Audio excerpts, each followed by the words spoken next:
ఏ విషయం జరిగినా కూడా ఈ రెండు తెలుగు రాష్ట్రాల్లో ఆ విషయాలపైన మీ పాటలు ఉంటాయన్న. ఎవరయ్యా భారతదేశము అభివృద్ధిలు ఉన్నదండి, అది నిజమైతే దేశంలో ఏమేమి మారిందో తెలపారండి.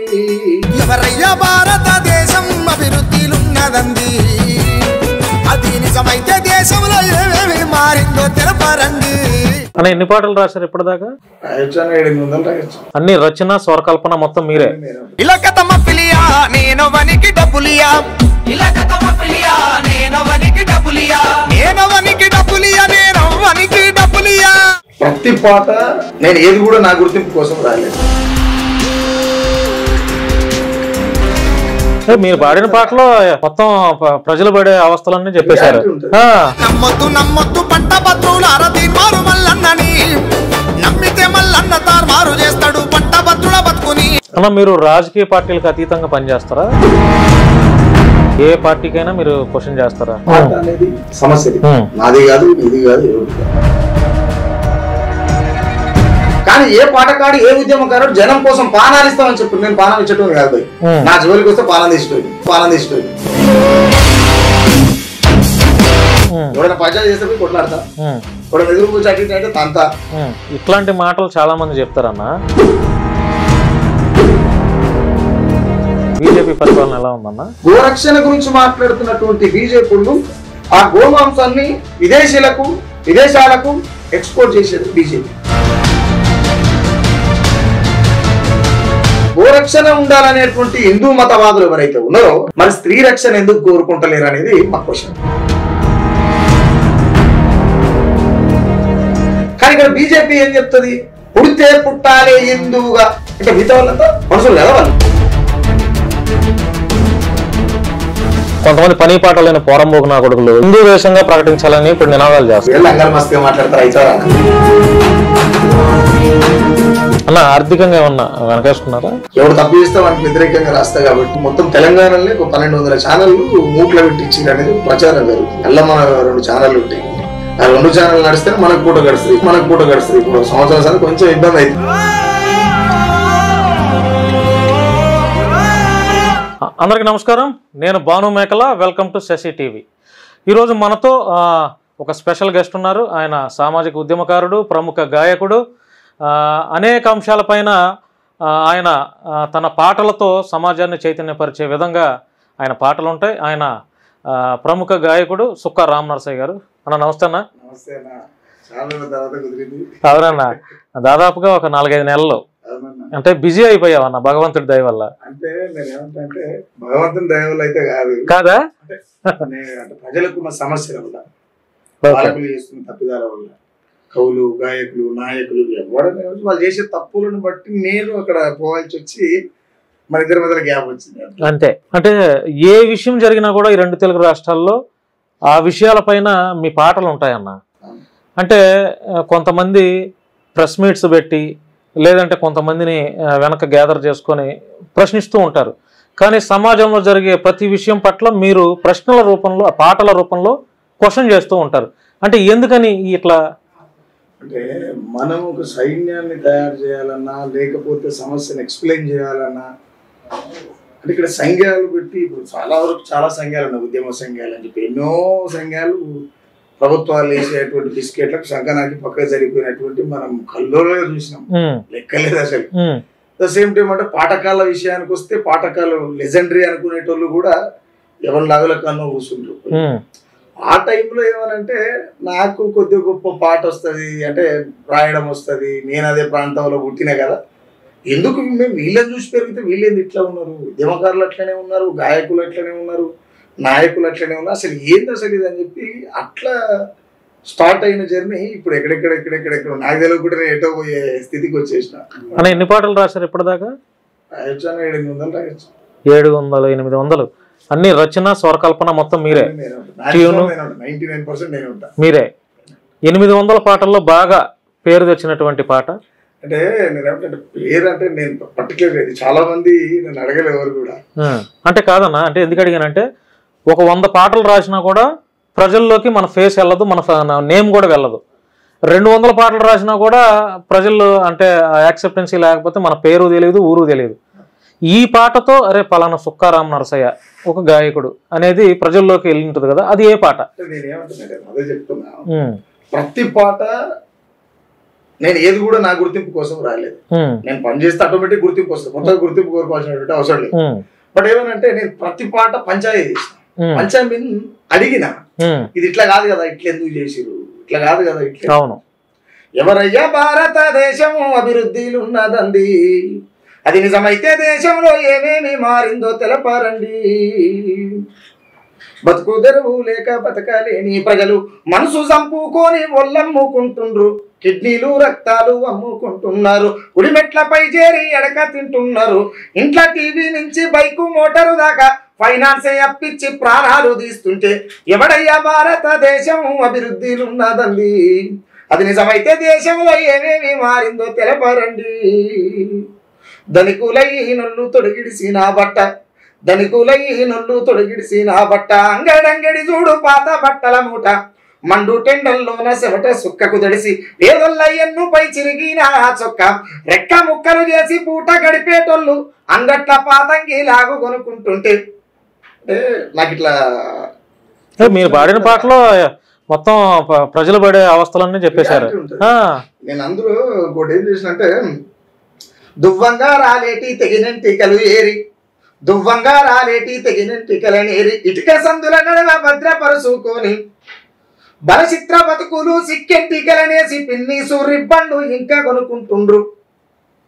దువ్వి పారేవలసినటువంటి ఎంటికలు కూడా దాపెట్టుకొని లబ్బర్ పిన్నిసు ఏదో కొనుక్కొని బతురు ప్రజలు.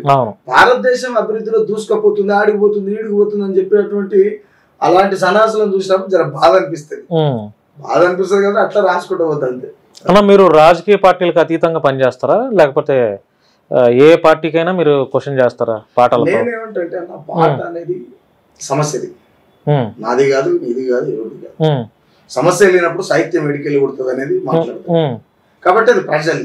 నా పాట ఎప్పుడు అంటే నేను నా తలాపున దీపం పెట్టేదాకా కూడా నా మనాదిలో జనమే ఉంటారు, జనం కోసమే రాస్తాను. అంటే సహజంగా తెలంగాణలో పాటగాళ్ళు అంటే మీలాంటి సామాజిక పాటలు పాడేవాళ్ళు ప్రతి ఒక్కరు కూడా ఏదో ఒక పార్టీతో అంటగాగుతూ ఉంటారు కదా, ఆ కోణంలో మిమ్మల్ని అడిగాను నేను. అంటే నేను ఏమంటున్నాంటే చెప్పింది నాకు అర్థమైంది. నేను ఏమంటున్నానంటే ఏ రాజకీయ పార్టీ అయినా నా జెండా కాదు, నా వేదిక కాదు. ఇప్పుడు బీసీ కళాకారులు ఉన్నారు, వాళ్ళు ఎవరి వేదిక మీద ఉన్నారు, ఏ పార్టీ నీడ కింద ఉన్నారు? నువ్వు మోస్తున్నటువంటి జెండా నీదేనా భయ్? నువ్వు పాడుతున్నటువంటి పాట, నువ్వు పాట పాడుతున్నటువంటి పార్టీ జెండా నీదేనా? నువ్వు పాట రాస్తున్నటువంటి పార్టీ జెండా నీదేనా? అసలు నీ జెండే లేదు భయ్, నీకు ఎజెండా ఏంటిది? నీ ఎజెండా అసలు ఉంటే ఏంటిది? అసలు మీకు జెండా అనేది ఈ దేశంలో లేదు కదా. ఎవరి జెండా కోసమో మీరు పాటలు పాడు, ఎవరి జెండా కోసమో మీరు డప్పులు కొట్టుడు, ఏది ఇది అడగదేమరం కాకపోతే మీరు బతకలేక పరివర్తలేశాలు వేస్తారు. ఎవడు కూడా ఈడ బహుజనుల రాజ్యాలు రాజ్యాధికారాలు రావడం కోసం ఎవడు పనిచేస్తలేడు. బట్ నా ఇంటెన్షన్ ఏంటంటే బతికినంత కాలం ఎప్పుడు చేస్తామో తెలియదు, బతికినంత కాలం మన లైఫ్ మనమే లీడ్ చేయాలి, మన లైఫ్ ఇంకోటి గైడ్ చేయొద్దు అనేటువంటి ఇంటెన్షన్ తో రాస్తుంటాను. కాబట్టి ఎవరి దగ్గరికి పోలేను కూడా సాధ్యం కాదు. అంటే ఏమన్నా ఇన్వైట్ చేస్తున్నారా ఈ పార్టీలోకి రండి అని చెప్పి? ఆంధ్ర నుంచి చంద్రబాబు నాయుడు కావచ్చు, జగన్మోహన్ రెడ్డి కావచ్చు, తెలంగాణ నుంచి కల్వకుంట్ల చంద్రశేఖర్ రావు కావచ్చు, సంతోష్ రావు కావచ్చు, ఎవరు రేవంత్ రెడ్డి కావచ్చు, చాలా మంది అడిగిన వాళ్ళే. నేరుగా వాళ్ళేనా లేకపోతే వాళ్ళ కింద ఉన్నటువంటి వాళ్ళు? జర్నలిస్టులు వస్తారు, లేకపోతే వాళ్ళ పిఏలు వస్తారు, ఎవరో వస్తుంటారు. మరి ఎందుకు వాళ్ళతో అంటే కమ్యూనికేట్ అయితే ఫైనాన్షియల్ గా సపోర్ట్ చేస్తారుగా, అంటే మంచి అవకాశాలు కూడా ఇస్తారు. నేను అందుకే చెప్పిన నా లైఫ్ నేనే లీడ్ చేయాలి, ఇంకోటి గైడ్ చేయద్దు అంటున్నా. క్లియర్ కదా? మీ స్టీరింగ్ మీ చేతిలోనే ఉండాలి, మీ స్టీరింగ్ మీ చేతిలోనే ఉండాలి, ఇంకొక డ్రైవ్ చేయడానికి ఒప్పుకోరు. అంటే ఇట్లాంటి మాటలు చాలా మంది చెప్తారన్న. కాలం ఏంటంటే మనల్ని అనేక రకాలుగా అనేక విధాలుగా తయారు చేస్తుంది. ఇప్పుడు చెప్తున్నారు ఓకే, ఇప్పుడున్న మీ మైండ్ సెట్ ప్రకారం ఏమో రాబోయే రోజుల్లో పరిస్థితులు ఇంకా క్లిష్టంగా మారవచ్చు కదా. మీరు మీకున్న క్లారిటీ కూడా కరెక్ట్, అంతే కదా. మీకున్న క్లారిటీ ఎందుకు ఆ క్లారిటీ కరెక్ట్ ఉంటుందంటే చాలా మంది అట్నే చేసి మోతే వాళ్ళం అనుకుంటారు, కాబట్టి మీరు అలా తప్పలేదు, అంతే కదా. మరి నేనేమంటున్నా అంటే నేను ఇక్కడ మోదేవారు అని చెప్తలేను. రెండోటి నేను పాట పాడతా, పాట కోసం పుట్టిన ప్రజల కోసం పుట్టినటువంటి మాటలు నేను చెప్పా. ఎందుకు చెప్పాను? నాకు టైం ఉంటే వస్తా. నాకేంది ఇప్పుడు ఫస్ట్ నా ఫ్యామిలీ, తర్వాతనే పబ్లిక్. క్లియర్. కానీ ఏ పాటకాడు ఏ ఉద్యమకారుడు జనం కోసం పానాలు ఇస్తామని చెప్పి నేను పానం ఇచ్చేటోని కాదు భయ్, నా జోలికి వస్తే పానం తీసేటోని. ఎందుకు నాకు టైం ఉన్నప్పటికీ ఈ దేశంలో ఈ భారతీయ పౌరుడిని కాబట్టి సగటు మనిషిగా నీకు బాధ అయింది, నాకు బాధ అయిందని అంటే మందలియడం అది ఒక ఏమంటారు పద్ధతి, అదొక పద్ధతి. కాబట్టి ఆ పద్ధతిలో ప్రజల కోసం అప్పుడప్పుడు పాట పాడతా రాస్తా అంతే. నేను పాటకాని కాదు, కవిని కాదు, గాయకుని కాదు. టైం వచ్చినప్పుడు ఎవడైనా పంచాయతీ చేస్తే పోయి కొట్లాడతా, ఎవడైనా ఎదురు కూర్చో అటు అంటే తంతా. అంటే ఒక్క కళాకారుడు అని అయిపోయేటువంటిది ఏం లేదు. ద సేమ్ టైం ఏంటంటే నా ఫ్యామిలీ బాగుంటే బయట ఉంటాను, లేకపోతే ఇంట్లో ఉంటాను. అది మీరు అన్న మాట ఎవరికి వర్తిస్తుంది అంటే పాట మేము పాట కోసమే పుట్టాం, ప్రజల కోసం పుట్టాం, పానాలైనా ఇస్తామనేటువంటి ఇస్తామని చెప్పి మాట్లాడి తప్పులు చేసినటువంటి సన్నాసులకు వర్తిస్తుంది, నాకు కాదు. అన్న ఏమన్నా బెదిరింపు కాల్స్ అట్లాంటివి ఏమన్నా వస్తున్నాయా మీకు? వస్తున్నాయా? ఎవరి నుంచి వస్తాయి అంటే ఎక్కువ? అంటే మతాలకు సంబంధించిన వారు చేస్తారా లేకపోతే బీజేపీ వాళ్ళు, కాంగ్రెస్ వాళ్ళు, గతంలో బీఆర్ఎస్ వాళ్ళు, అంతకు ముందు షర్మిలకు సంబంధించి, జగన్ సంబంధించి చాలా మంది చేస్తుంటారు అట్లా. నేను మళ్ళీ మాట్లాడతలే అని పెట్టేస్తారు. ఎట్లా ఉందన్నా మా బీజేపీ పరిపాలన ఎలా ఉందన్నా? బీజేపీ పరిపాలన కంటే బీజేపీ అనేది ఒక పార్టీ, కానీ రాముడు, దేవుడు, సనాతనం, హిందూ ధర్మం, మనుధర్మ శాస్త్రం ఇవన్నీ కలుపుకొని రాజకీయాలు చేస్తుంది. కాబట్టి మనుధర్మ శాస్త్రాన్ని ప్రేరేపించేటువంటి బాటలు ముందు వరుసలో అని చెప్పవచ్చు. పరిపాలన విషయాన్ని పక్కన పెడితే మతాలు కూడా గొడవలు ఎక్కువ జరుగుతున్నాయి కదా. ఇక్కడ విషయం ఏంటి అంటే బీజేపీకి ఉన్నటువంటి సంఖ్యాబలం తక్కువ పార్టీలో దేశంలో. ఎందుకోనంటే వాళ్ళు సెంటిమెంటల్ రాజకీయాలు చేస్తారు బాగా, ఈ మతాల ఎమోషన్స్ సెంటిమెంటల్ రాజకీయాలు చేస్తారు. ఎందుకంటే ముఖ్యంగా మాట చెప్పాలంటే భారతదేశంలో ఉన్నటువంటి ప్రజలంతా కూడా సెంటిమెంటల్ ఫూల్స్ అని ఇప్పుడు నేను అనుడు కాదు, అనాదిగా వస్తుంది అది. అవును, ఆ సెంటిమెంటల్ ఫూల్స్ ని ఇంకా సెంటిమెంటల్ ఫూల్ చేస్తారు. మా మతం అని, కులం అని, ప్రాంతం అని, దేశం అని. భరతమాత అంటే ఎవరికి ఇష్టం లేదు? భరతమాత అంటే ఎవరు? మా అమ్మాయి కదా. మీ అమ్మ మీకు ఇష్టం ఉండదా? ఎందుకు ఇష్టం ఉండదు? మా అమ్మ మాకు ఇష్టం ఉండదా? ఈ దేశంలో పుట్టాం కాబట్టి భరతమాత అందరికి అమ్మే. అమ్మ అంటే ఎవరికైనా ఇష్టమే. భరతమాత మీద ఎవడు దుమ్ము చల్లుతలేడు, కానీ నువ్వే దుమ్ము చల్లుతురు అనేటువంటి అపోహం తీసుకొస్తున్నాను. కదా నా పాయింట్ ఏంటంటే ఇక్కడ ఇప్పుడు మీరు బీజేపీ గురించి ఎలవేటర్ కాబట్టి చెప్తున్నా, గోరక్షణ ఉండాలి దేశంలో అని మాట్లాడుతున్నారు. గోరక్షణ గురించి మాట్లాడుతున్నటువంటి బీజేపీలు ఆ గోమాంసాన్ని విదేశాలకు ఎక్స్పోర్ట్ చేసేది బీజేపీ వాళ్ళు. ఇక్కడ కొట్టి చూసుకోండి, చాలా మంది ఉన్నారు. ద సేమ్ టైం గోరక్షణ ఉండాలనేటువంటి హిందూ మతవాదులు ఎవరైతే ఉన్నారో, స్త్రీలు కావచ్చు, పురుషులు కావచ్చు, గోరక్షణ కావాలనుకునేటువంటి వాళ్ళు స్త్రీలు కావచ్చు, పురుషులు కావచ్చు, మరి స్త్రీ రక్షణ ఎందుకు కోరుకుంటలేరు అనేది మా క్వశ్చన్. పాయింటేగా మరి గోరక్షణ కోరుకున్నప్పుడు ఈ దేశంలో ఎంతో మంది ఆడపిల్లల మీద అత్యాచారాలు జరుగుతున్నాయి, మానభంగాలు, రేపులు జరుగుతున్నాయి. అవును, పాయింటే. గోరక్షణ ఉన్నా లేకపోయినా స్త్రీ రక్షణ కంపల్సరీగా ఉండాలి. దేశానికి గోరక్షణ ఉన్నా లేకపోయినా ఎలాంటి ప్రమాదం లేదు. అవును, స్త్రీ రక్షణ అనేది అవసరం. ఎందుకంటే మానవ మనుగడ కొనసాగాలంటే స్త్రీలు ఉండాలి. అంటే ఇక్కడ విషయం ఏంది? ఆడ జన్మ చాలా చాలా చాలా అద్భుతమైన జన్మ, పవిత్రమైనది, విలువైనది, పవిత్రమైన, అసలు చెప్పలేము, వర్ణించలేము. ఆడ జన్మ చాలా గొప్ప జన్మ. అవును, ఎందుకనంటే ఒక తల్లి అనుకుంటే ఒక ప్రపంచం. ఏదో ఒక పాట పాడన్నా ఆడవాళ్ళ గురించి మనం డిస్కషన్ వచ్చింది కాబట్టి ఒక పాట పాడ. అయితే ఒక తల్లి అనుకుంటే ప్రపంచాన్ని కనగలుగుతుంది. ఆడ జన్మే పాడు జన్మగా చూసేటి ఈ యొక్క పాపిష్టి రాజ్యంబులోన ఆడ జన్మ నెత్తి గోసపాడే కంటే అడవిలో మానయ్యి పుట్టింది మేలో, పెరిగింది మేలో, తమ్ముని చదువుకు తలముంతాలమ్మి అప్పు చేసి చదివించినాడు. అంటే పురుషులు తల్లిదండ్రులు కూడా పురుషుని ఒకలాగా, స్త్రీని ఒకలాగా తల్లిదండ్రుల నుంచి స్టార్ట్ అవుతుంది. నేను ఇక్కడ ఏం కోరుకుంటున్నాంటేనా, స్త్రీ జన్మ అనేది చాలా అద్భుతమైంది, మన మాటలలో కూడా వర్ణించలేదు. ఇక్కడ తల్లిదండ్రులు అనేటోళ్ళు ఎవరు ఉన్నారో ఇది తప్పుగా మరి మాట్లాడచ్చో లేదో తెలియదు, ఎందుకంటే నేను పెద్దగా ఏం చదువుకోలేదు కాబట్టి చెప్తున్నాం. తల్లిదండ్రులకు ఫస్ట్ ఆఫ్ ఆల్ నా భాషలో చెప్తా, సిగ్గుశరం అనేది ఉండాలి. ఎందుకు అంటే పిల్లలకు అనగానే సరిపోదు. అది ఇప్పుడు సోషల్ మీడియా చూస్తే అన్నా భర్తకు చూపించాల్సినటువంటి అందాలు ఏవైతే ఉన్నాయో, అంటే అది సృష్టి ధర్మం. సోషల్ మీడియా వేదికగా ఆడపిల్లలు రెచ్చిపోయి బరిదెగించేసి ఇంకేమన్నా పదాలున్నా కూడా వాడచ్చు. అంత దారుణంగా తయారైపోయారు. వాళ్ళ వేషధారణ అవ్వచ్చు. నేనేమంటే నేను చాలా ఇబ్బంది పడతాయి ఈ విషయంలో, చాలా బాధ అనిపిస్తుంది. ఎందుకంటే తల్లిదండ్రులు ఎందుకు అంటున్నా నేను అంటే, పిల్లలు కనగానే సరిపోదు, పిల్లలు పందులు కూడా కంటున్నాయి కదా. అవును, ఆడబిడ్డల కన్నా తల్లిదండ్రులకు కొంచెం సిగ్గి శరం లజ్జ మానం మర్యాదలతో పిల్లలు పెంచాలి. చదువు విద్యకున్నా పర్వాలేదురా నాయన, సంస్కారాన్ని నేర్పురు. ఆడపిల్లలకు చున్ని వేసుకుంటాను, మోపిల్ల కనుక తువాలు వేసుకుంటారే, చున్ని కప్పుకునే కాడ కప్పుకోవాలి. సంసారం సాటుకు చేస్తేనే సంసారం, నేటుకు చేస్తుంది వ్యభిచారం. అది సెల్ ఫోన్ కావచ్చు, ఇంకేదైనా కావచ్చు, చూడాలి. అవును, నేను ఇందాక మెట్రోలు వస్తాను, ఒక ఆడతల్లి ఊర్లో మన తాతలు వేసుకుంటారు, ఇట్లా ఇట్లా మొదలు వేసుకుంటారు, వేసుకొని వస్తుంది. చున్ను కప్పుకోవాల్సిన పద్ధతి ఏంది? ఏదో పెద్దరాడి సినిమాలో మోహన్ బాబు వేసుకున్నట్టు ఒక పక్క వేసుకొని వస్తారు, కొంతమంది చున్నీ లేకుండా వస్తారు. అంటే ఇక్కడ నా బాధలు ఏంది అంటే, మీ జన్మ చాలా గొప్పదమ్మా తల్లి, మిమ్మల్ని మీరు బరిబత్తలు చేసుకోకూరి, మీ విలువని మీరు తీసుకోకూరి. మీ దండం పెడతాం అమ్మ అని. నాకు కూడా 2 బిడ్డలు ఉన్నారు, నాకు 2 అక్కలు ఉన్నారు, నాకు అమ్మ ఉన్నది. యూట్యూబ్ ఓపెన్ చేసి పిల్లలకు ఫోన్ ఇవ్వాలంటే భయం అవుతుంది. ఎందుకంటే ఇన్స్టా యూట్యూబ్ రీల్స్ మాట్లాడుతున్నారు, తెలియదు, బూతులు. ద సేమ్ టైం ఆ జానపదాలు చేస్తారు. ఆ జానపదాలు ఏం పదాలు ఏమర్థం, జానపదం అసలే కదా జంగిలి పదం అనాలి. ఎంత ఘోరంగా అంటే డబుల్ మీనింగ్. నువ్వు ఏమంటారు, ఎలాంటి అరే ఆడవాళ్ళు బూతులు మాట్లాడాలంటే ఒకప్పుడు మగవాళ్ళు మాట్లాడితే ఆడవాళ్ళు ఏమన్నా వింటుంటే చాలా చండాలంగా చూసేవాళ్ళు.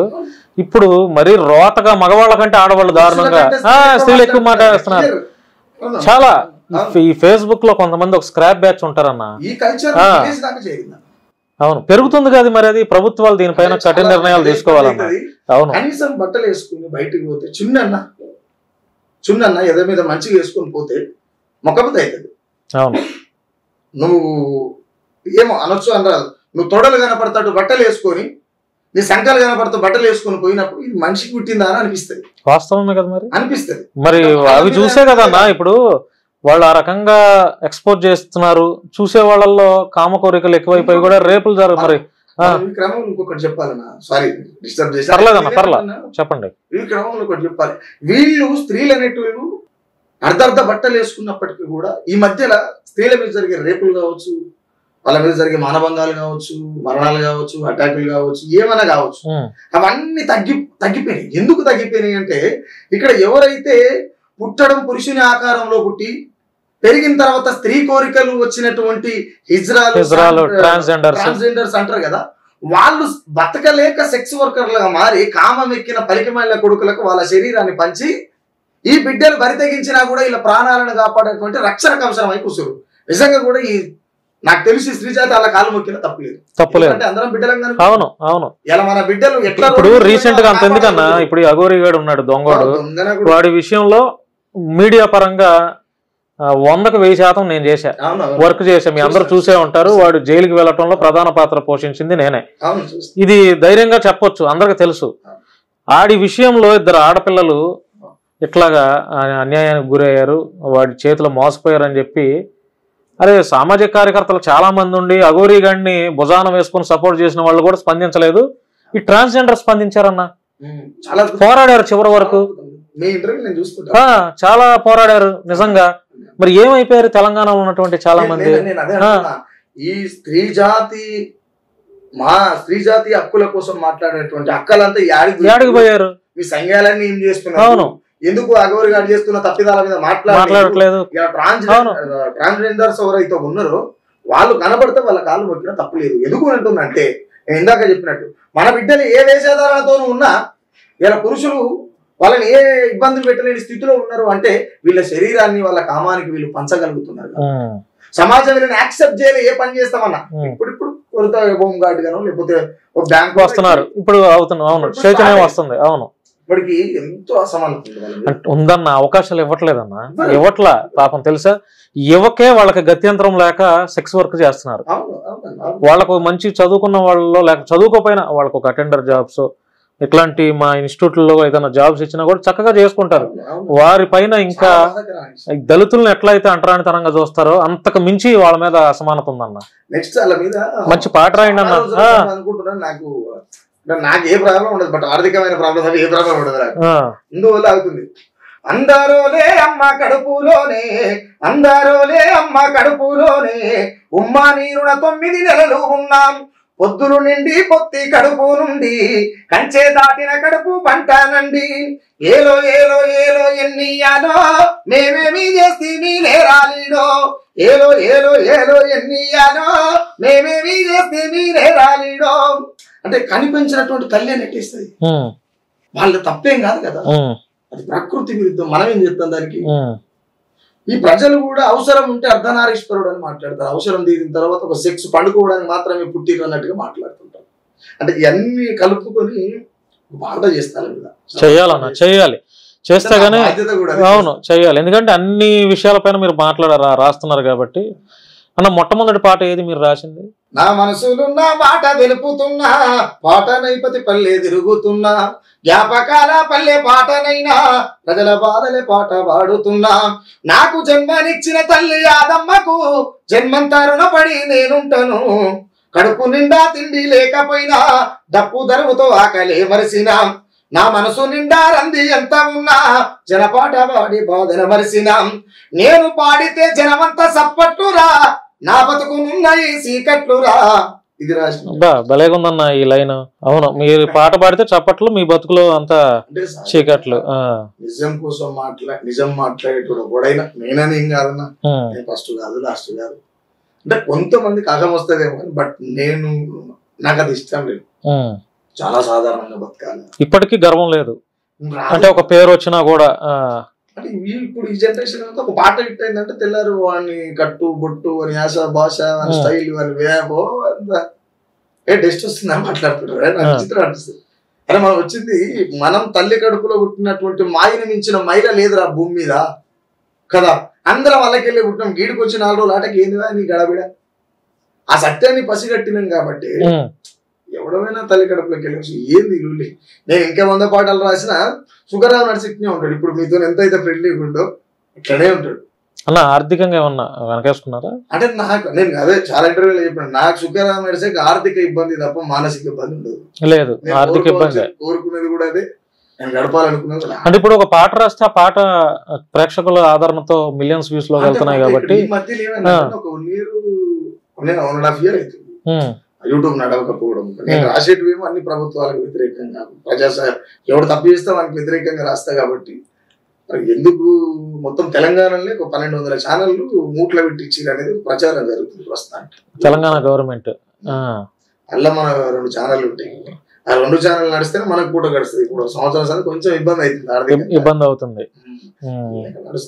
అన్న ఒక్కొక్క పాటకి ఎంత అవుతుంది ఖర్చు మీకు అంటే క్వాలిటీగానే ఇస్తున్నారు కదా పాటలు నాకు ఎట్లా అంటేనా అందరికి ఖర్చు అవ్వదు అందరికి లక్షలు అవుతాయి బట్ నాకు చాలా తక్కువ ఎందుకంటే కెమెరామ్యాన్ మా సుక్క నాగరాజు అన్న ఉంటాడు అన్ననే పెద్దమ్మ కొడుకు ఆయన వచ్చి చేసిపోతాడు ఒక 30,000 అవుతాయి ఒక పాట బయటకు రావడానికి ఎక్కువ అయితే ఇంకెక్కువ అవుతాయి 70,000 వేసుకోవచ్చు లక్ష అదే క్వాలిటీని బట్టి మనం చేసేదాన్ని బట్టి నాకు ఎట్లా అంటే ఇప్పుడు స్టూడియో ఉన్నాడు నాకు అంతా తెలిసిన ఉంటాడు తమ్ముడు నాకు పాట చేసి పంపించాలంటే చేసి పంపిస్తారు వాడు బయట 40,000-50,000 తీసుకుంటే నేను 15,000-10,000 అది కూడా నాకు ఎసులుబాటు అయినా మీలాంటి వాళ్ళ దగ్గర కూడా డిమాండ్ చేసి అడిగితే ఇంకా దౌర్భాగ్యం ఇంకేమైనా ఉందా వాళ్ళు కూడా డిమాండ్ చేసి అడిగారు అదే వాళ్ళ షూట్ చేయాలనుకుంటే పబ్లిక్ కావాలనుకుంటే కూడా అంత మనమటి ఇప్పుడు 10-15 మంది పిల్లలు ఉంటారు వాళ్ళ పనులు చేసుకుంటారు ద సేమ్ టైం వాళ్ళకి టైం ఉన్నప్పుడల్లా నా ఎమ్మటి వస్తుంటారు పిల్లలు ఆడికి పోయినా ఊర్లోకి దోడతారు కదా ఇప్పుడు అన్న ఇంటర్వ్యూలో చెప్తున్నాను నేను ఆడపిల్లల మీద ఈ ట్రాన్స్జెండర్స్ మీద తల్లిదండ్రుల మీద అన్నీ కలిసి వచ్చేటట్టు ఒక పాట రాయండి దానికి నా తరపు నుంచి నాకున్నటువంటి సర్కిల్లో ఒక మంచి ప్రొడ్యూసింగ్ చేస్తాను అంటే నేను చేస్తానని చెప్పటం నాకు చేసే స్థాయి లేదు కానీ నాకున్నటువంటి మంచి పరిచయాల్లో కొంతమంది మానవత్వం కలిగిన వాళ్ళు ఇట్లా సమాజానికి పనికొచ్చే విషయాల్లో ముందుంటారు కాబట్టి తల్లిదండ్రుల మీద ఈ ట్రాన్స్జెండర్స్ హిజ్రాస్ ఆడపిల్లల వేషధారణ వీటన్నిటి మీద స్త్రీ యొక్క గొప్పతనాన్ని వర్ణిస్తూ ఒక మంచి పాట రాయండి దానికి ఖచ్చితంగా నేను కూడా మీ ఛానల్ ముఖ్యంగా చెప్తున్నా మీరు ఎప్పుడు చేద్దామని నేను రాస్తాను రెడీ నాకు అంటే చేసే ముందు ఒక 2 రోజుల ముందు చెప్తే అవును డెఫినెట్లీగా ఇప్పుడు అన్నాను కాబట్టి ఇది ఇంటర్వ్యూ అయిపోయిన తర్వాత నేను కూడా మన వాళ్ళతో ఒకసారి డిస్కస్ చేసి డెఫినెట్లీ చేద్దాం ఏదో మాట మీరు వచ్చారు కాబట్టి అంటాం కాదు ఎందుకంటే జర్నలిస్టులుగా మాకు కూడా గొంతెత్తాల్సిన బాధ్యత ఉంటదన్న సమాజంలో జరిగే మంచిగా చేసారు అంటే జర్నలిజం కూడా ఇంత మునుపులాగా లేదు లేదు అంటే Fact. లేదు లేదు నిజాన్ని నిర్భయంగా చెప్పేవాళ్ళే జర్నలిస్టులు కదా. మరి మీరు చెప్పింది కూడా నిజమే కదా, మీరు చెప్పింది కూడా నిజమే. ఇంత ముందులాగా మీడియా ఇప్పుడు లేదు, అది నిజమే కాబట్టి మేము తప్పకుండా ఒప్పుకోవాల్సిందే. అంటే జర్నలిజాన్ని జంగిలిజంగా మార్చిపడేసారు. జర్నలిజాన్ని జంగిలిజంగా, పార్టీకో మీడియా, కులానికో మీడియా. ఇప్పుడున్న జర్నలిస్టులని కొంతమందిని, అందరు నరటలేదు, కొంతమందిని వాళ్ళు జర్నలిస్టులు అనాలా, యాంకర్స్ అనాలా, లేకపోతే ఏమంటారు పొలిటికల్, అంటే పొలిటికల్ గా బానిసలు అనాలా, లేకపోతే వాళ్ళని వేసేలు అనాలా, ఏమనాలా కూడా అర్థం కాదు. అంటే కొంతమంది, నేను అందరిని అనలేదు, ఎందుకంటే తల్లి కొట్టుపోతే లోకం కొట్టుపోతే అనే ఒక సామెత ఉంటది కదా. జర్నలిజంలో 90% మంది తప్పు చేసిన 10% ఉంటారు కదా, ఉంటారు కదా. అప్పుడు నేనేమంటా అంటే జర్నలిజాన్ని కూడా ఇవాళ సర్కార్, ఏ సర్కార్ అయినా ఎంటబడి చెరుస్తుంది, ఎంటతో చెరుస్తుంది, గొంతునకేస్తుందని కూడా మనం చిన్నగా చెప్పడానికి లేదన్న. ఎందుకనంటే ఎవడు మాట్లాడితే మనకి తీసుకపోయి లోపలేసాడు, ఎవడు ఏం కేసులు పెడతారో కూడా అర్థం కానటువంటి పరిస్థితి. మన ఎవరు న్యూస్ లైన్ శంకర్ పాపం, ఆ తర్వాత ఎవరు ఆయనకు ముందు చిలక ప్రవీణ్, తర్వాత ఇంకెవరు వైఆర్టీవీ అన్న పేరు, ఇప్పుడు చిలక ప్రవీణ్ అన్న, శంకర్ అన్న, తర్వాత వైఆర్టీవీ అన్న, ఎవరు మాట్లాడితే వాళ్ళని ఎత్తుకోవడం ఏంది? ప్రజాస్వామ్యంలో బాబా ప్రకటనటువంటి స్వేచ్ఛ ఉన్నది కదా, భారత రాజ్యాంగం ప్రకారం మాట్లాడే హక్కు ఉన్నది కదా. మేము పరిధి దాటిపోయి మాట్లాడినప్పుడు మేము పట్టుకపోయి కటకటాలకు కూర్చోబెట్టి ఎవడొద్దన్నాడు కదా. మీలాగా మేము నిండు అసెంబ్లీలో కూర్చొని డయర్ లిప్తాం, షెడ్డీ లిప్తాం, పేగులు తీసి మెడకేసుకుంటాం, పాములు ఆడిస్తామని చెప్పలేదు కదా ఒక రాష్ట్ర సీఎం అయ్యుండి కూడా.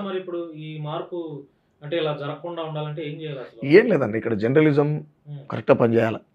జర్నలిజం గట్టిగా పనిచేస్తే ఒక్క మాటలు చెప్తాను నేను మీకు. నేనేమంటున్నానంటే ఒక్క మాటల జర్నలిజం, ఒక్క ముసలాయన అరిగిపోయిన పారాగాన్ చెప్పులు జర్నలిజం గురించి మాత్రమే చెప్తున్నది.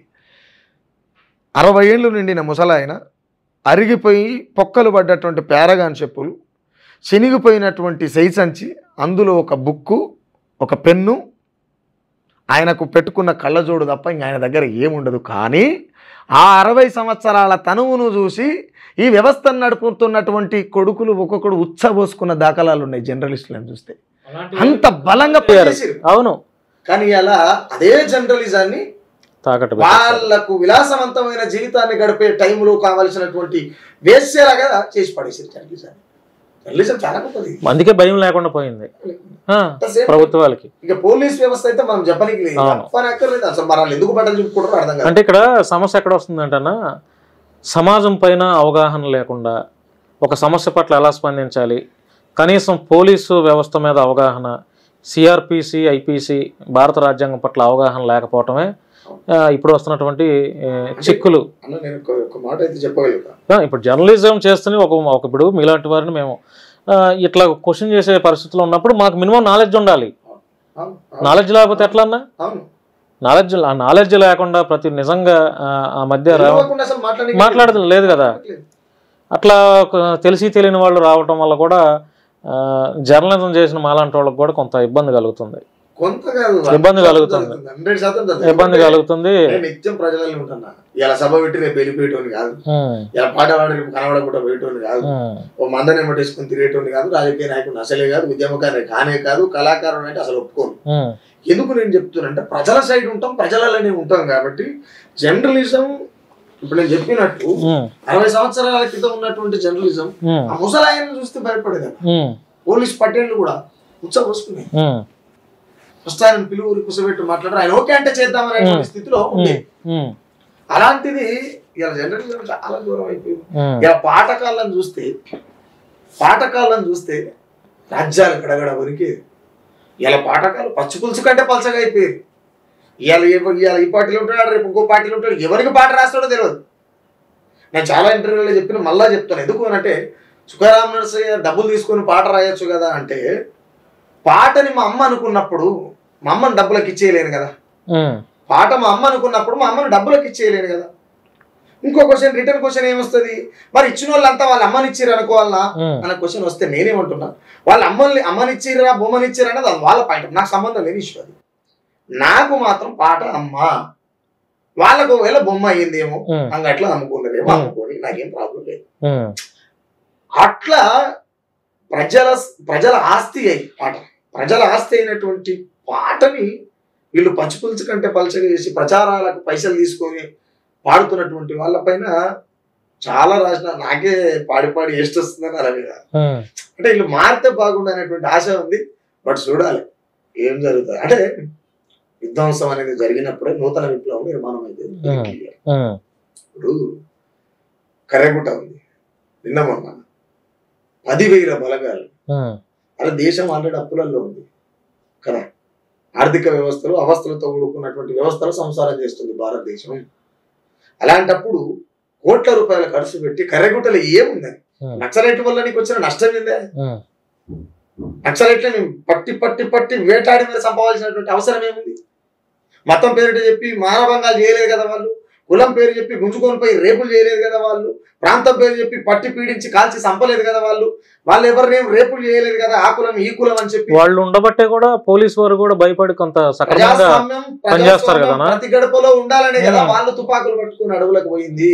అంటే ప్రజల తరపున ఎవరు నిలబడ్డా చంపుతారని క్లియర్ గా చెప్పాలి. ఇప్పుడు అంతరించిపోయినట్లు లేరు చాలా వరకు నక్సల్స్ కదా, ఎందుకని భయపెట్టడం వల్ల, లేకపోతే చంపేయటం వల్ల, లేకపోతే మనకెందుకు రా బాబు అని వాళ్ళంతటికి వాళ్ళు విరమణ తీసుకోవటం.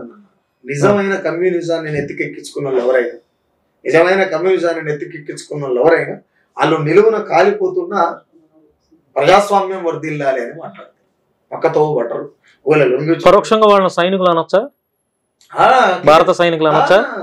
ప్రజా సైనికులు, వాళ్ళు ప్రజా సైనికులు, పీడిత ప్రజల సైనికులు. ఎందుకంటే ఎవడైతే పీడనకు గురైండో వాళ్ళ పట్టుకున్నది. అవును అవును. పీడిత ప్రజల సైనికులు ఎవరైనా ఉన్నారంటే నక్సలైట్లే. అంతకుమించి అంటే నేను గతంలో కూడా రేవంత్ రెడ్డి ఒక మాట చెప్తే, ఆయన సీఎం అయితే ఒక 10 రోజులు అవుతున్నారని ఆ మాట అన్నాడు, అన్నలు ఉన్నప్పుడే బాగుండే, అసలు కేసీఆర్ ఇంటలేడు, పోలీసు వాళ్ళు ఇంటలేరు, ఏ నాయకుడు ఇంటలేడు, కుటుంబ పాలన అయిపోయిందని చెప్పి రేవంత్ అన్న మాట్లాడింది. ఆ టైంలో ఆయన అన్న తర్వాత నాకు ఆలోచన వచ్చి, అన్నాలుంటేనే అడవికి అందము, అన్నాలుంటేనే అడవికి అందము, రాజ్యము చెలరేగుతున్నది పోదము పాట వేసినట్టు అది ఆగింది చేస్తే 2-3 రోజులు. అంటే అన్నలు అనేటోళ్ళు లేకపోతే నీ కర్రెగుట్ట తెలియదుగా బాగా తెలియదు, నిజమా కదా? తెలియదు. సో అడవి అనేది పరిచయం కాదు మనిషికి, మనిషికి అడవి అనేది పరిచయం కాదు. పరిచయం అవుతుంది కానీ నీ పరిధి దాటి కాదు. నీకంటే బోర్డు ఉంటుంది, నీ ఊరు లేకపోతే నీ చుట్టాలు, నీ పక్క ఊరు, నీ పని మీద పోతే ఇంకో రాష్ట్రము, ఇంకో దేశము, అంతవరకు. కానీ నువ్వు కేవలంగా తనకు తాను అడవి ప్రచారం కావాలంటే అక్కడ అన్నలు ఉన్నారు కాబట్టి, లేకపోతే కానీ కాదు. అడవి అనేటువంటి అంశం పైన ఎందుకు అలా నీరు నీళ్లు వారవలసినటువంటి నదులల్లో నెత్తులు నింపడం ఏంది?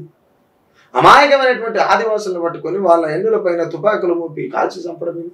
వాళ్ళకి నక్సలైట్ల బట్టలేసి వాళ్ళ కాడ ఖరాబైన తుపాకులు పెట్టి వీళ్ళు నక్సలైట్లు అని చెప్పి పొద్దుగల పేపర్లో తాటికాయంత అక్షరాలతో ఎడిటింగ్ చేస్తారు. ఎందుకు కాలం ఇదంతా అక్కసు? వాళ్ళు చేస్తున్నటువంటి నష్టం ఏంది? వాళ్ళు చర్చలకు వస్తామన్నారు, చర్చలు లేవు గిర్చలు లేవు లొంగిపోరు అని అంటున్నాం. చర్చలు చేయవలసినటువంటి కనీస బాధ్యత లేదా రాజ్యాల కాడ? రాజ్యం అంటే ఏంది? రాజ్యం అంటే మీ అయ్య కట్టుకున్నటువంటి ముడతాలు కాదు. రాజ్యం అంటే మీ అయ్య కట్టుకున్న ముడతాలు కాదు. రాజ్యం అంటే ప్రజలు వేసినటువంటి భిక్షవై. రాజ్యం అంటే భూమి, రాజ్యం అంటే ప్రజలు, రాజ్యం అంటే ఒకరి. భారతదేశం అంటే ఏంటిది? మనుషులు కదా. దేశం అంటే మనుషులు. మా దేశం మా దేశం మా దేశం మా దేశం చాలా గొప్పది అంటే అనడంలో కారణం ఏంది? అక్కడ ఉన్నటువంటి ప్రజలు గొప్పలు అని అర్థం. కానీ ఇక్కడ బీజేపీ ఏం చెప్తుంది? పుడితే పుట్టాలే హిందువుగా. అంటే మిగతా వాళ్ళంతా మనుషులు కదా. వాళ్ళు ఎవరి మతం అనుకుందని చెప్పి రాసుకున్నారు కదా, రాజ్యాంగంలో పొందుపరిచారు కదన్నా. ఎవరి మతం అనుకుంది, ఎవరి కులం అనుకుంది అని రాసుకున్నారు కదా. కొంతమంది ఏం మాట్లాడుతున్నారంటే ఇది హిందూ దేశంగా ప్రకటించాలని ఇప్పుడు నినాదాలు చేస్తున్నారు. ఆయన ఏం చెప్తున్నట్టు వీళ్ళు అంగల్ మస్తుగా మాట్లాడతారు. అయితారా? అవును. ఇళ్ళకి పోతే పిల్లల కూరగారు. అవును, క్లియర్. ఇళ్ళకి పోతే పిల్లల కూరగారు. అసలు నికార్సైన హిందువుల వల్ల ఈ దేశానికి ప్రమాదం లేదన్నా. ఇంకోటి క్లియర్ లేదు. హిందూ ముసుగులో వ్యాపారం ఎవడైతే చేస్తున్నాడో వాళ్ళ వల్లే వాళ్లే మత విద్వేషాలు రెచ్చగొడుతున్నారు. రాజకీయ వ్యాపారం. కొంతమంది పని పాటలైన పోరంబోకు నా కొడుకులు యూట్యూబ్ వేదికగా పెట్టుకొని ఎంతసేపు ఆ క్రిస్టియన్ల మీద, ముస్లింల మీద, లేకపోతే హిందువుల్లో సెక్యులర్ భావజాలం ఉన్నటువంటి వాళ్ళు కూడా ఇప్పుడు హిందువుల్లో కూడా చాలా మంది, కొంతమంది ఇప్పుడు రాధా మనోహర్ దాస్ ఉన్నాడు, వాడు మాట్లాడే విషయాలపైన కొంతమంది బ్రాహ్మణ మతంలో ఉన్నటువంటి వాళ్ళు, కొంతమంది శర్మ గారు, రాఘవ శర్మ గారు మొన్న ఈ మధ్య అలా ఎందుకు మాట్లాడతావు? ఎవరి మతం వాళ్ళకి గొప్ప, ఎవరి తల్లి వాళ్ళకి గొప్ప, మన మతాన్ని మనం గౌరవించుకుంటూ ఇతర మతాలను కూడా గౌరవించుకోవాలని మాట్లాడినందుకు ఆయన బ్రాహ్మణుడని మర్చిపోయి కూడా చాలా మంది అమర ప్రసాద్ లాంటి వాళ్ళు ఆయన ఫోన్లు చేసి బెదిరిస్తున్నారు. అంటే అమర ప్రసాద్ అని చాలా మంది వినమని అంటారు. ఎవరైనా అమర ప్రసాద్ నాకు ఐడియా లేదు, నిజంగా కూడా ఐడియా లేదు, ఎప్పుడు చూడాల, నాకు తెలియదు అసలు. ఎందుకంటే నేను ఒక టైప్ ఆఫ్ మెసేజ్ మాత్రమే వింటా. ఈ చెత్త చెదారం కంపు అంతా ఇన్లేదు. అమర ప్రసాద్ అంటే నేను నాకు ఇద్దరు అంటుంటే అన్న ఇట్లా అమర ప్రసాద్ ఇట్లా మాట్లాడుతుండు, అంబేద్కర్ వ్యతిరేకంగా మాట్లాడుతూ, అంబేద్కర్ రాజ్యాంగం రాసిండు అని మాట్లాడుతుండు, హిందూ ధర్మం సనాతన ధర్మం అని ఏదేదో మాట్లాడుతుంటే ఎవరే అమర ప్రసాద్ అసలు ఆయన ఎవరైనా ఏంటంటే ఆయన దళితుడట, దళితుడు ఎస్సీ, ఆయన దళితుడట. ఆయన దీన్ని హిందూ దేశంగా ప్రకటిస్తేందుకు నువ్వు మనుషులే కాదని చెప్తుందిరాడు ఆయన. మన ధర్మశాస్త్రం మార్చేది ఏందిడా తొక్క లొటపీస్, నువ్వు మార్చేది ఊరవతలే కదా నువ్వు ఉండేదాడా. ఇప్పటికి స్టిల్ 75 ఏళ్ళు వచ్చినా కూడా నీకు కులాన్ని నువ్వు ఒప్పుకుంటున్నావంటే వాళ్ళు ఇచ్చినటువంటి అంటరానితనాన్ని నువ్వు ఒప్పుకుంటున్నట్టే లెక్క. సుఖరామ నరసింహుడు నాకు కులమే లేదని చెప్తున్నా, కులం ఉండొద్దని చెప్తున్నా, కులమే లేదని చెప్పే కదా నేను ఇంకో కులం పిల్లలు పెళ్లి చేసుకున్నది. మీ కులం ఉన్నది అంటే అన్ని ఉన్నట్టే లెక్క మీ దగ్గర. నాకేంటి నేను ఓపెన్ గా చెప్తా ఈ మాట. ఇది నీకు కులం ఉన్నది అని అనుకుంటే చాలా మంది మేధావులు ఏం మాట్లాడతారంటే బాబాసాహెబ్ అంబేద్కర్ గారి ఆశయంలో భాగంగా కులాంతర వివాహాలు చేసుకోవడం వల్ల కుల నిర్మూలన జరుగుతుంది, ఈ దేశంలో కులం అనేది పోవడానికి ఎంతో కొంత ఉపయోగపడుతుంది అని మాట్లాడుతూ. అట్లా మాట్లాడే మేధావులారా మీరు నినమన కళ్ళు తెరిచిరా, నినమన పెళ్లిళ్ళు చేసుకురా, ఎందుకు ఇంకో కులాంతర వివాహం చేసుకోలే? మాట్లాడేటలకు సోయి ఉండాలి కదా. నాకు చాలా చిన్న వయసులో చేసుకున్నాను నేను పెళ్లి, 20 ఏళ్ళకే పెళ్లి చేసుకున్నా. ఏ కాస్ట్ అమ్మాయి? వాళ్ళు ఎస్సీ మాల. అవును, ఈడ మాల మాధవులకే పంచాయతీ దగ్గరే మీరేమో రాజ్యాన్ని వెళ్దామంటారు. అసలు రాజ్యం ఎట్టి వెళ్తారు? మీ పంచాయతీ దగ్గరే, మీ అన్నదమ్ముల పంచాయతీ దగ్గరే, పక్కింటూరు పంచాయతీ ఆడిపోతారు. ఇంకోటి ఏంటంటే ఈ దేశానికి బీసీలు ఎంతైతే బలమో అంతే ప్రమాదం. ఎంతైతే బలమో బీసీలు అంతే ప్రమాదం. ఎందుకు? ఏ పార్టీ జెండాలు మోయాలన్నా ఆ జెండాలు మోసే బానిసత్వంలో ముందు వరుసలు ఉండేది బీసీలు, అంతే కదా. ఏ పార్టీ జెండా ఎగరాలన్నా అది ప్రచారం కావాలన్నా బానిసత్వంలో శివసత్తులు లేక పోయేది దళితులే కదా. అవును. ఎవడైతే మందు సీసాల కాడ విందు భోజనాల కాడ అప్పటి పూట బొక్కలకు ఆశపడేటువంటి సందర్భంలో జీవిస్తున్నటువంటి చాలా బాధతో కూడుకొని చెప్తున్న మాట ఎస్టీలు ఎవరైతే ఉన్నారో ఇంకా మందు సీసాల కాడ ఉన్నారు. మీకు ఏడొస్తుంది రాజ్యం? ఎవరికైనా సెంటు భూమి ఉందా? ఎవరికైనా సెంటు భూమి ఉందా? సస్త బొందకు తావులేదు. దేనికోసం చేస్తున్నారు మీ పోరాటాలన్నీ? ఎవడు బతకలేదు. బీసీలు 60% ఉన్నారు దేశంలో. 60% ఉన్న బీసీలు వాటా అడుగుతారు. ఎవరిని అడుగుతారా మీరు వాటని? రాజ్యం మీ చేతులు ఉండాలి కదా, రాజ్యము మీ చేతులు ఉండాలి కదా. వాటా ఎవరిని అడుగుతారు? బెగ్గర్స్ కొట్లాడాలి. మీరు బెగ్గర్సా? అయితే ఈ తీన్మార్ మల్లన్న గారిని ఎత్తుకున్న నినాదం మంచిదేనా? అయితే మరి ఎట్లా తీన్మార్ మల్లన్న గారు ఇప్పుడు బీసీ నినాదంతో బీసీలందరూ ఒక తాటిపైకి తెచ్చే ప్రయత్నం చేస్తాను కదా. మంచి మాట. ఆయన కోసం ఏమైనా చేసుకునేటువంటి వ్యక్తి ఆయన. ఎందుకంటే ఆయన అన్ని పార్టీలు తిరిగినోడే, అన్ని వేదికలు చూసినోడే, అన్ని జెండాలు మోసినోడే, ఏ ఎండక గొడుగు పట్టేటువంటి పని. ఇప్పుడు మొన్నటిదాకా ఆయన తిరిగిన వేదిక లేదన్న. ఎందుకనంటే నిజాయితీ లేదంటారా ఉద్యమంలో? లేదు. ఆయన ఉద్యమంలో రేవంత్ రెడ్డి ఉంటాడు ఇప్పటికీ. సస్పెండ్ చేసినా కూడా సస్పెండ్ ఎవరు చేసి?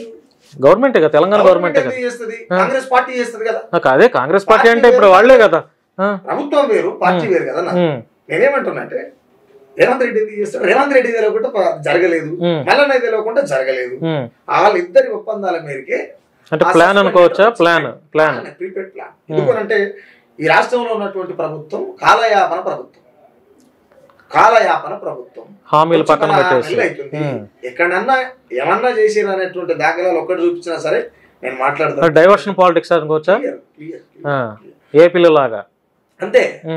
నేను ఎందుకు అంటున్నా అంటే అనమాట, నువ్వు హైడ్రా తీసుకొచ్చిన బాగుంది, వ్యతిరేకత వచ్చింది కదా ప్రజల్లో గట్టిగా తీసుకొచ్చిన బాగుంది. కానీ నువ్వు అక్రమంగా పర్మిషన్ ఇచ్చిందోడు ఆనాడు ఉన్నటువంటి నీ సర్కారు, అక్రమంగా నిర్మాణం చేసిందోడు, నువ్వు అక్రమంగా పర్మిషన్ నీ దగ్గర ఎవడైతే తీసుకుంటావు వాడే. కానీ కొనుక్కున్నటువంటి ఆశపడి నా పిల్లల భవిష్యత్తు బాగుండాలని కొనుక్కున్నటువంటి పేరెంట్స్ మాత్రం అక్రమంగా కొనలేదు, వాళ్ళు అప్పులు చేసే అవస్థలు పడి కొనుక్కున్నారు. నువ్వు ఎలాంటి ఇన్ఫర్మేషన్ ఇవ్వకుండా ఎట్లా కూలుస్తావు? ఇట్లా కూల్చడానికి లేదు కదా. బలిసిన వాళ్ళు కాదు కదా అప్పులు చేసి కొనుక్కున్నది, మెడల మీద పుస్తకాలు అమ్ముకొని కొనుక్కున్నారు కదా బిల్డింగ్. వాటి ఎట్లా కూలగొడతావు? అదంతా ప్రజా సంపద కదా, నువ్వు వెయిట్ చేయాలి, చర్చ జరగాలి, ప్రతిపక్షాలు విలగాలి, ప్రజాస్వామ్యవాదులు విలవాలి, మీలాంటి జర్నలిస్టులు విలవాలి. అసలు ఏంది ప్రతిదీ ప్రజా కోర్టు అనేటువంటి సందర్భంలో పరిపాలన సాగినప్పుడు ప్రజలు బాగుంటారు. ప్రతిపక్షం అంటే తిట్టడం, ఆ ప్రతిపక్షం అధికారాన్ని తిట్టడం, తిట్ల కోసం కాదు కదా ఇక్కడ ప్రభుత్వాలు పాలన అందించాలి, మంచి పాలన అందించాలి, ప్రజలకు మంచి పరిపాలన అందించాలి. అవును, భూత పురాణం కాదు కదా అసెంబ్లీ అంటే, భూత పురాణం కాదు కదా పార్లమెంట్ అంటే.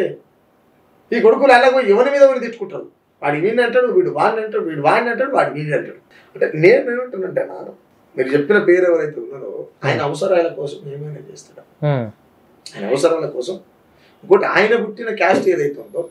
కానీ మల్లన్న గారు చాలా మంది పేదవాళ్ళకు కూడా ఏమి ఎటువంటి సహాయం చేయలేదంటారా?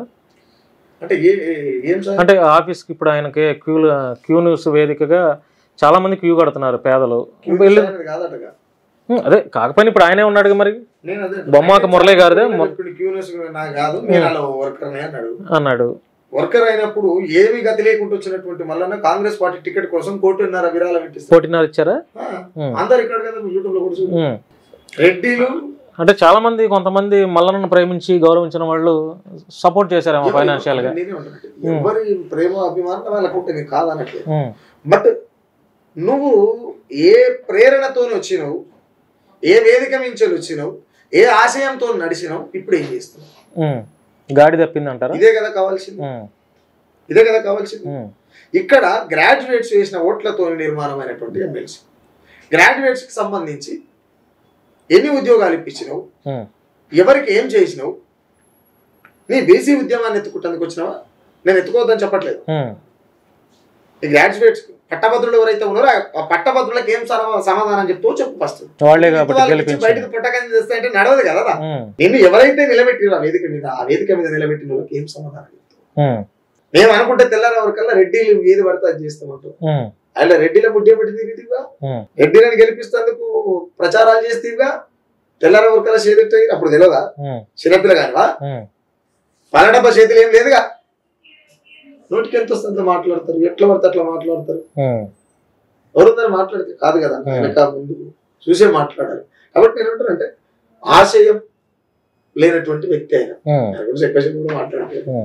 ఫైనల్ గా తెలంగాణ ఆంధ్ర ప్రజలకి, గాయకులు కావచ్చు, లేకపోతే ప్రజలు కావచ్చు, సామాజిక ఉద్యమకారులు కావచ్చు, సుక్కారాం నరసయ్య గారు ఇచ్చే సందేశం అవ్వచ్చు, సలహాలు అవ్వచ్చు, సూచనలు అవ్వచ్చు, ఏం చెప్తారు? అంటే నేను ఏమంటుంటాను, ఆంధ్ర అయినా తెలంగాణ అయినా నాకే అలాంటి ఏ భేదం ఉండదు. ఫస్ట్ ఆఫ్ ఆల్ యువత కావచ్చు, స్త్రీలు కావచ్చు, పురుషులు కావచ్చు, చదువుకున్నటువంటి బిడ్డలు చదువు ఎంత మేరకు ఉన్నా పర్వాలేదు, కనీసం తల్లిదండ్రులైనా గౌరవించేటువంటి సంస్కారాన్ని మనం ఖచ్చితంగా నేర్చుకోవాలి, తీసుకోవాలి. రెండోటి ఈ డ్రగ్స్ అనేటువంటి మోజులో పడి యువత, గర్ల్స్ అండ్ బాయ్స్ ఇద్దరు కెరియర్ స్పాయిల్ విచిత్రమైనటువంటి జీవితాన్ని గడుపుతున్నారు. అది మారిపోయే దిశగా జీవించేటువంటి ప్రయత్నం చేయాలి. ఇంకొకటి ఏంటంటే కవి గాయకులు అనేటువంటి ఎప్పుడో గాడి తప్పారు, ఇప్పుడు కాదు ఎప్పుడో గాడి తప్పారు. ఇప్పటికైనా గాడిది గాండ్రించినట్టు గాడిది గాండ్రిస్తామనికి ఏం అక్కరాదు కదా. గాడిది గాండ్రించినట్టు కాకుండా కొంచెం మనుషులుగా గాండ్రిస్తే ప్రభుత్వాలు చేస్తున్నటువంటి తప్పిదాలను ప్రజలకు వివరించగలిగితే రాజ్యంలో ప్రజలకు ఎంతో కొంత అక్కలు వస్తారు. అలాంటి జీవితాన్ని గడపాలని కోరుకుంటారు. ద సేమ్ టైం జర్నలిజం ఏ రోజు కూడా తలదించుకొని మోసేతి నీళ్లు తాగే స్థితికి రావద్దు. ఆల్రెడీ ఆ స్థితిలో ఉన్నది, ఆ స్థితి నుంచి మారిపోయి మళ్ళీ ఎప్పుడు ఆ స్థితికి రావద్దు అనేది కోరుకుంటారు. ఇకపోతే సుఖరామ నరసయ్య బతికినంత కాలం, ఇప్పుడు గంట బతనా గంట అయినా సరే, లేదు ఇంకో 50 ఏళ్ళు బతనా 50 ఏళ్ళు అయినా సరే, నీతి అనే పునాదుల మీదనే నిలబడతాడు, నీతి అనే పునాదుల మీదనే బతుకుతాడు. ఇంకోటి డబ్బు అనేది ప్రతి మనిషికి అవసరం, నాకు కూడా అవసరం. డబ్బు ఎలా సంపాదించాలనేటువంటి ఏమంటారు దాన్ని, తెలియటారు ఏమంటారు, ఆశ అవ్వచ్చు. నాకు అది ఉన్నది, నేను బతకగలుగుతా. ఎందుకు అని అంటే నేను రీసెంట్లీ ఒక పాట చేస్తున్నా, నిలువ నీడాలే నీ ధనవంతుడా, నింగి మబ్బులే నీ ఇంటి వాసాలురా, సంకలోన సంచిని సందుక బతుకు సంబూరమే ఆశలేనందుక, ఇంత పొగడలుంది లోకమంతా నీకు లేదాయ కప్పుకునే పాత బొంత, మాసిన బట్టలే నీ కాపల నిన్నోడు ముట్టలేడు రండి బలవంతుడా. 100 మందిని కొట్టేటువంటి ధీరుడైనా సరే మాసిన బట్టలను చూసి మన దగ్గరకు కూడా పోడు, వీడా బలవంతుడు వాడా. వాడు వచ్చి ముట్టుకోగలుగుతాడు కానీ కూడా అంటాడు. అదో పాయింట్ ఆఫ్ వ్యూ ఏంటంటే నాకు నేను బతక వెళ్తా ఎవరు చేయకపోవాల్సినటువంటి అవసరం లేదు. ఇంకోటి ఏంటంటే నాకు ఆ టైప్ ఆఫ్ ఫ్రెండ్స్ ఉన్నారు, దోస్తులు, అట్లా బతికేస్తాను. సేమ్ టైం నేను ఒకటే చెప్తా, ఆంధ్ర తెలంగాణ మెయిన్ గా యువతకైతే ముఖ్యంగా డ్రగ్స్ బానిస అవుతున్నారు చాలా చూస్తున్నాం. ఇక ముఖ్యంగా ఆడబిడ్డలకు మాత్రం చెప్పేది, వాళ్ళు కొంత సాంప్రదాయం అంటారు, దాన్ని ఏమంటారు, ఆ సాంప్రదాయబద్ధంగా ఒళ్ళును కప్పుకునే విధంగా తయారు కాండి. తల్లి ఎప్పుకునేటట్టు కాదు, మీరు దండం పెడతా, తప్పుగా భావించదు. ఎందుకంటే అందరూ నా అక్కలు చెల్లెలకు చెప్తున్నా కాబట్టి చెప్తున్న మాట. ఇంకోటి నేను ఇందాక వస్తుంటే ఇంటర్వ్యూ ఉంది, వెళ్ళిపోతుంది, నాకు ఫోన్ వచ్చింది, ఫోన్ వస్తే మాట్లాడితే ఇంటర్వ్యూ ఉంది అంటే ఇట్లా ఫ్రెండ్ అన్న ఆంధ్ర ఇట్లా సంగతి బానన్నారు. ఆయన బాగా మతాల గురించి మాట్లాడతాడు. మరి నువ్వు మతాలంటే కులాలంటే నీకు చిరాకు వస్తుంది కదా, గట్టెట్లా పోతున్నావు, ఎవరి పందా వాళ్ళది. నేను ఇది ఎందుకు ఎక్స్ప్లెయిన్ చేసుకున్నా అంటే, ఎవరి పందా వాళ్ళది, ఎవరు ఎటైనా పోవచ్చు, ఏ మతం వాళ్ళకు ఆ స్వేచ్ఛ ఉన్నది, ఆ స్వేచ్ఛ ఉన్నది కదా. ఆ స్వేచ్ఛ ఉన్నప్పుడు వాళ్ళ స్వేచ్ఛను కొల్లగొట్టేటువంటి మతం ఏదైనా సరే విధ్వంసమే. అంటే అన్న ఇప్పుడు నేను మతాల గురించి ఎవరున్నా, మీలాంటి ఉద్యమకారులు ఎవరున్నా ఏ పొలిటికల్ ఎందుకు మాట్లాడతానంటే తెలుసా, మతాల పేరుతో మనందరం మనుషులం అనే మానవత్వాన్ని మర్చిపోయారు. మనందరం మనుషులం అనేది గుర్తు చేయటమే నా లక్ష్యం అన్న. ఇప్పుడు నాకు మత పిచ్చి లేదు, కుల పిచ్చి అంతకంటే లేదు. మతాల ముసుగులో ఒకప్పుడు కుల దోపిడీలు జరిగేవి, కుల హత్యలు జరిగేవి, కుల గొడవలు జరిగేవి, అవి పోయి ఇప్పుడు మతాల గొడవలు ఎక్కువైపోయినాయి. కొంత తగ్గినాయి, దాని స్టైల్ మారింది అంతే, స్టైల్ మారింది ఇది. అవును అంతే. ఇప్పుడు ప్రవీణ్ పగడాల ఆయన ఎవరో ఉన్నారు, దేశమంతా ఒకలాగుంటే హిందువులు మాత్రం ఇంకోలాగు వల్ల, దేశమంతా ఒకలాగుంటే తాగి సచ్చిండనే హిందువులు అంటారు, అది యాక్సిడెంట్ అని యావత్తు ప్రజలు అంటున్నారు. దేన్ని నమ్మాలి? అధిక శాతం ఉన్నటువంటి హిందువులు కూడా ఆయన యాక్సిడెంట్ లో చనిపోలేదు, అది అన్ఎక్స్పెక్టెడ్ గా జరగలేదు, అనుకోనే జరిగింది. ఒకవేళ జరిగి ఉంటే ఆధారాలు తాగే ఉంటే ఏ టెస్టులు అయినా తేలితాయి కదా, మన టెస్టులు ఎందుకు బయట పెడతలేరు, టెస్టులు బయట పెడతలేరు అంటేనే ఇది హత్య అని నిర్ధారించవచ్చు అని చెప్పి ప్రజలు ఆల్రెడీ క్లియర్ చేసుకునేది హత్య అయిపోయింది. అవును, డిక్లరేషన్ వాళ్ళకి నిర్ధారణకు వచ్చేసారు. ఏమంటే సగటు మనిషి ఇప్పుడు పోత బాగా మెట్టు తాకి కింద పడకుండా ఇటు తలిగిందంటే అన్న చూసుకో అన్న అన్ని విషయాలు మాట్లాడేశాం, ఆల్మోస్ట్ అన్ని విషయాలు మాట్లాడేశాం. ప్రజలు ఎలా అనుకుంటున్నారు, వారి యొక్క అభిప్రాయాలు కామెంట్లలో తెలియపరుస్తారు కాబట్టి మనం అనేక విషయాలపైన మాట్లాడాం కాబట్టి అనేక విషయాల గురించి ప్రజలు ఏమైతే అభిప్రాయపడుతున్నారో వారి కామెంట్లు చూసి కుదిరితే మరొక ఇంటర్వ్యూ చేద్దాం అన్న. మీరు ఏమైనా చెప్పాలనుకుంటున్నారా ఇంకా ప్రజలకి? నేనేమంటున్నానంటే ప్రజలు ముఖ్యంగా చదువు అవసరం, చదువు అనేది అవసరం, చదువు అనేది జీవితం అయితే కాదు. చదువు అని చెప్పి జీవితాన్ని ఆగం చేసుకోవద్దు. ఆ చదువుకున్న చదువులో సంస్కారాన్ని కూడా నేర్చుకోవాలి, చదువుకోవాలి. అలాంటి చదువు మాత్రమే నేర్చుకుంటే చాలా బాగుంటది సమాజానికి కూడా. అంటే ఎందుకంటే చాలా మంది మేము గ్రాడ్యుయేట్ చేసినాం, నేను ట్రిపుల్ పిహెచ్డి చేసిన, ఆ పిహెచ్డి చేసిన, ఏ పిహెచ్డి చేసిన అంటాడు. నేను ఎన్ని పిహెచ్డి చేస్తే నీకు సంస్కారం లేని చదువు, పనికిమాల చదువు. సంస్కారంతో కూడుకున్నటువంటి చదువు కావాలి మనిషికి, చదువు కావాలి కానీ దాంట్లో సంస్కారం ఉండాలి. నేనేమంటే ఆ పంతులకు కూడా ఆల్రెడీ ఎండాకాలం సెలవులు వచ్చినాయి కాబట్టి పాఠాలు చెప్పేటువంటి గురువులు ఎవరైతున్నారో, అది ప్రైవేటు కావచ్చు, ప్రభుత్వాన్ని కావచ్చు, ఏదైనా కావచ్చు, చదువుతో పాటు కొంచెం సంస్కారాన్ని తోడు చేసి చెప్తే వాళ్ళ భవిష్యత్తులో బాగుంటారు. కనీసం తల్లిదండ్రులు, అక్క చెల్లెళ్ళు వాళ్ళతోనన్నా మాట్లాడేటువంటి రీతి నేర్చుకుంటారు అనేది చెప్పాలనుకునేటువంటి కాన్సెప్ట్. సెకండ్, ఇందాక మనం యూత్ గురించి మాట్లాడుకుంటున్నాం కాబట్టి యూత్ ఎంత తొందరగా ఈ దేశ భవిష్యత్తు కోసం పనిచేస్తుందో అప్పుడు మాత్రం ఈ దేశం బాగుపడుతుంది, అప్పటిదాకా బాగుపడదు. ఎందుకంటే యువతని టోటల్గా అనేకమైనటువంటి డ్రగ్స్ కావచ్చు, డ్రింక్ కావచ్చు, అనేక రకాల గేమ్స్ కావచ్చు, యాప్స్ కావచ్చు, అనేక రకంగా యువతని ఈ దేశ పరిపాలన మత్తులో ఉంచుతున్నది. డ్రగ్స్ దేశ ప్రభుత్వానికి, రాష్ట్ర ప్రభుత్వానికి, దేశ కేంద్ర ప్రభుత్వాలకు తెలియకుండా డ్రగ్స్ ఇండియాకి రాదు కదన్నా, ఎక్కడి నుంచి పుట్టుకొచ్చి రాదు కదా. వీళ్ళంతా ఎవరి సంఖ్య నాకుతారు, ఆ సంఖ్యలు నాకేటోళ్ళకి పోలీస్ డిపార్ట్మెంట్ ఏం చేస్తున్నారు కదా.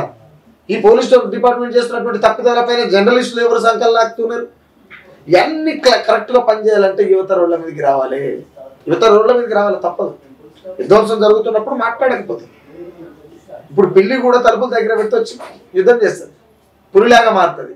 కానీ మనం ఏమంటున్నామంటే పిరికి పందల సాగు కావద్దు అంటున్నాను. పుట్టిన తర్వాత పిరికి పందల సాగు కావద్దు, బతికితే 4 రోజులు బతికినా పర్వాలేదు, మనిషిలాగా బతకాలి. ఈ పెరిగి పందలాగా బతకొద్దు అనేది క్లియర్గా చెప్తా అన్న. రైట్ అన్న, థ్యాంక్ యూ అన్న.